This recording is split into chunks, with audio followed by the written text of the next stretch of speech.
Hello, Morongo Basin and listeners around the world online at Z107.7fm.com. Here is the Z107.7 local news for Wednesday, November 15th, 2023. A 29 Palms man was arrested again on suspicion of domestic battery last week, and charges have been enhanced because he is alleged to have caused great bodily injury to the victim. On November 7th at around 9 p.m., county sheriff's deputies were dispatched to the 73,500 block of 29 Palms Highway in 29 Palms for a domestic disturbance. Deputies report that Michael Carrion, 31, body slammed an unidentified victim to the ground and she lost consciousness. A witness called 911 after observing the altercation. Deputies conducted an area check and located Carrion near the intersection of 29 Palms Highway and Adobe Road, where they detained and subsequently arrested him. Michael Carrion was arrested on suspicion of inflicting corporal injury to a spouse and booked into the Morongo Basin Jail on $150,000 bail. Carrion is currently on probation stemming from an intoxicated driving incident in 2022. On Monday, he entered a plea of not guilty to the charges and enhancements related to the November 7th assault.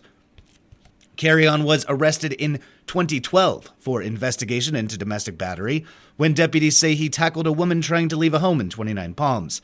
He has since been arrested for investigation into burglary and drug possession. A convicted felon wanted in Arizona was arrested in Joshua Tree on suspicion of possessing a number of weapons. On Monday at around 4:30 p.m., the county sheriff's Specialized Enforcement Division served an arrest warrant at a house in the 5100 block of Avenida del Sol in Joshua Tree, where they report finding Eduardo Eli Hernandez III, 43 years old, in possession of weapons. Deputies say they seized 14 firearms from the property, along with various ammunition. Deputies say that Hernandez has an extraditable felony warrant out of Arizona for a weapons violation and a felony warrant for making criminal threats. Hernandez is a convicted felon and prohibited from being in possession of firearms and ammunition. Eduardo Eli Hernandez III was arrested for his felony warrants and for investigation into being a felon in possession of a firearm and ammunition. He was booked into the Morongo Basin Jail on $80,000 bail. Last night, the 29 Palms City Council gathered for a busy meeting that saw residents and council members once again rehashing proposed regulations around vacation home rentals. Reporter Heather Clisby was there. The 29 Palms City Council faced a full agenda at last night's meeting, though vacation home rental regulations brought out the most passion. While such meetings have traditionally begun with an invocation of prayer, resident Carolee Hargrove presented a secular invocation, likely the city's first. Recreation Division Manager Carrie Minitree then introduced two new city employees, Curtis McCoy and George Pina, who will be working in youth sports. Councilmember Octavia Scott asked that an item be pulled from the consent calendar so the public could hear more details.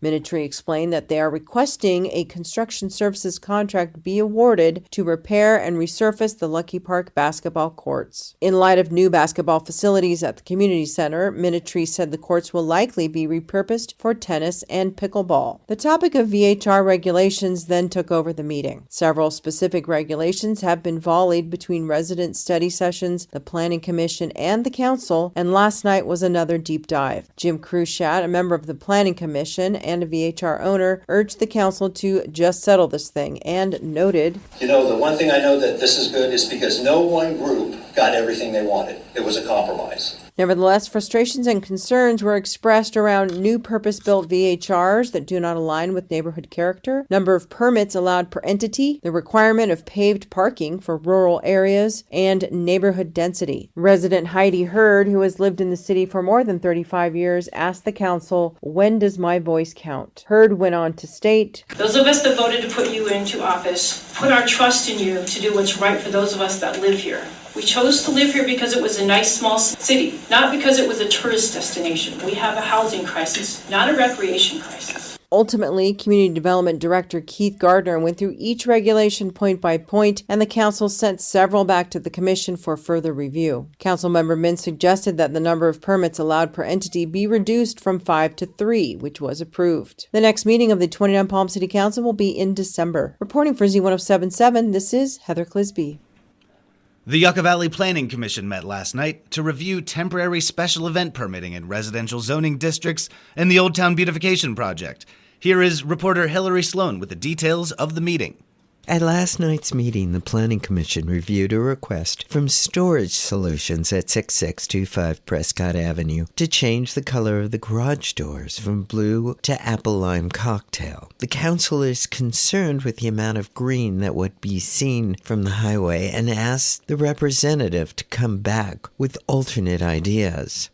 This item will be continued on December 12th. Next, the council reviewed temporary special events in single-family residential zoning districts and approved the code amendment. The council also reviewed Old Town beautification plans and budget. The plans include a monument sign, shade structures, 8 EV stations, landscaping, parking, a dog park, additional maintenance, and event space. The budget came in at $3.7 million. Staff said they would begin with phase 1 and reapply for grants to complete the second phase. For Z107.7, this is Hillary Sloan. The Morongo Unified School District Board of Trustees held their regular meeting last night at Joshua Tree Elementary. Assignment reporter Gabriel Hart was in attendance and has this recap for us today. The meeting began with a visit from the California Cadet Corps, the applied leadership program for reserve military cadets. Led by Captain Summers, the cadets led the Pledge of Allegiance. Next, 29 Palms Principal Michael Ruggiero recognized student Q Hun, followed by Yucca Valley High Principal Justin Monocle's recognition of Joseph Matzel, Miles Harper, and Cassidy Albrecht. After many bargaining sessions, MTA President Amber Hansen reported a tentative agreement to present to membership for a vote. Voting for this tentative agreement will open on Monday, November 27th, and close on Wednesday, December 6th. Celeste Wahlberg presented the MUSD SBAC data report, showing MUSD slightly exceeding standards by 0.14% in comparison to San Bernardino County and California state averages, which fell behind. Public comment consisted of a positive field report and introduction from the president of San Bernardino Board of Education, Andrea De Leon. A plea for higher trained security and police presence came from Jennifer Beasley, who suffered multiple injuries followed by physical therapy after she and another teacher broke up a fight between 4 female students. Shannon Greenwood and Alejandra Augusta of Landers Elementary demanded answers why there is currently no on-site principal at their school, stating they feel, quote, left in the dark and in need of guidance, unquote, after inexplicable cancellations of the month's PTO meetings. 2 Schoolwork Inc. projects, the Demographics, Enrollment Projections and Boundary Study, and the District Facilities Master Plan and Needs Assessment Project, were passed 4-0, along with the rest of the meeting's action items. Reporting for Z107.7, this is assignment reporter Gabriel Hart. Yucca Valley's High Desert Water District Board of Directors meets today at 4 p.m., while down the highway in Joshua Tree, the Joshua Basin Water District's regular meeting begins promptly at 5:30 p.m. Here's reporter Mike Lipsitz with your Wednesday Water Roundup.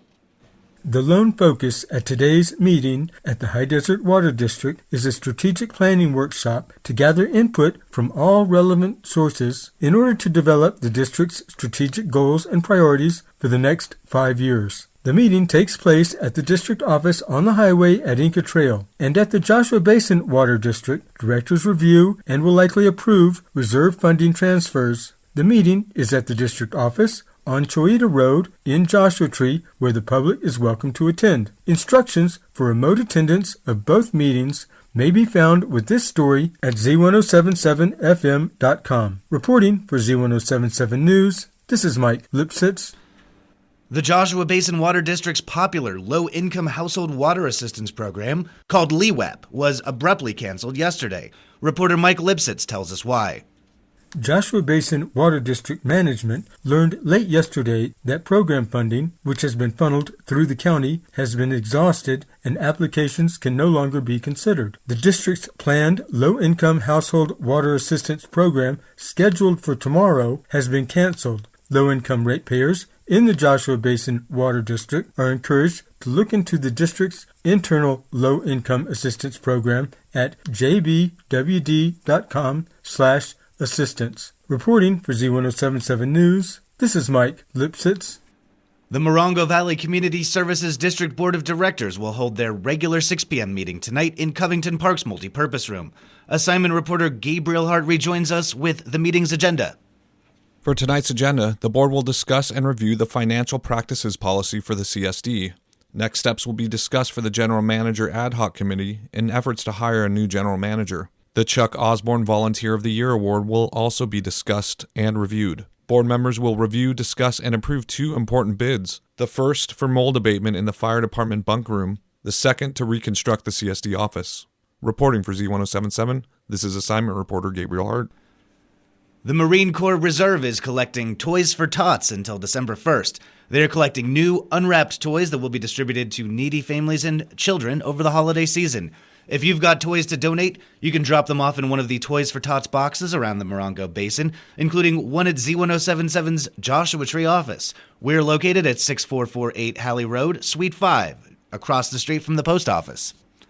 And finally, the Yucca Valley High School Lady Trojan basketball team opened up their 2023-2024 season last night with a 72-43 win over Hesperia High School in a first-round game at the Riverside Poly Tournament. After a sluggish first half, the Lady Trojans outscored the Scorpions 26-13 in the third quarter to take control of the game and a 54-36 lead into the fourth quarter. Senior Cadence Tarrant led the squad with 32 points, while junior Taylor Monroy knocked down 4 3-point baskets and finished with 12 points. Sophomores Cece Gilmore and Lyrics Thompson each scored 8 points, and sophomore Tegan Moon added 6 points for the team. The girls head back down to Riverside today for a second-round game against the tournament host, Riverside Poly. Tip-off is 5 p.m. That's our local news. Hear local news 7 times a day, 7 days a week at 7, 8, 9, noon, 4, 5, and 6. If you hear news happening, let us know about it. Email us at tips@z1077fm.com. Reporting for the Morongo Basin News Leader, the award-winning Z107.7 Local News, I'm Jeff Harmatz.